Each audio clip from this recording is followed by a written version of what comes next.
magugustuhan at masakit pag nakikita mo na nagsusubuan. Naglalambingan silang dalawa ng BF niya. Wala kang magawa kung hindi tanggapin. Walang puwang sa isip niya na maisip niya na merong puso na humahapde. Sa tuwing ang labi ng iyong mahal sa'yo'y dumadampe, parang ako'y aping-ape. Wala kong malapitan kung hindi ang alak lang at ang pulutang papaitan na nagbibigay ng kaginawa ang panandalian upang maunawaan ang ginawa kong kamalian. Ang agawin ka sa kanya at ikaw ay sulutin, at ang pagsasama nyo na maayos ay gustutin. Alam ko na gusto mo rin, ngunit bawal kasi malito. Ngunit kung iiwan ka na niya, lika ako'y nandito. Halibang magmahal sa'yo ang katulad ko.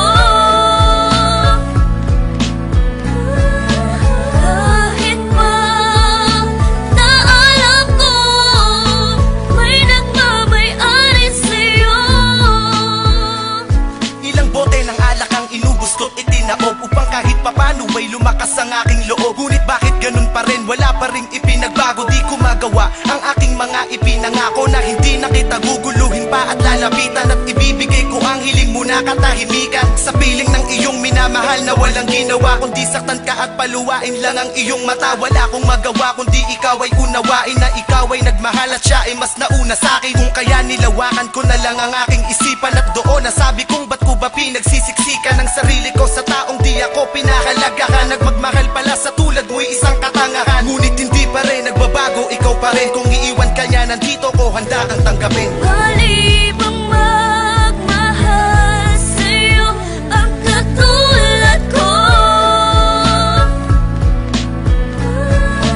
Kahit pa na alam ko may nagmamay-ari sa'yo. Mabigat man ang problema na sa'kin ay dumaan, mahirap man kailangan kong bitawan upang gumaan. Yan ang aral na natutunan ko buhat ng matauhan, dahil pala sa'kin kayong dalawa'y nagkatampuan. Kung kaya iiwas na ako, yun na ang aking pasya. Wala nang magsasabi sa iyo nang iwan mo na siya. Wala nang magdetect sa'yo gabi-gabi bago matulog. Di na magsasabi ng bangin ka ba kasi nahulog na ako sa'yo. Wala na sa iyo nga aligay, pag magmumura ka wala nang tatapik sa iyong bibig. Sa tuwing magkikita tayo, di na ako sa'yo lalapit. Pag sa text hindi na tayo magtatawagan ng pangit, kahit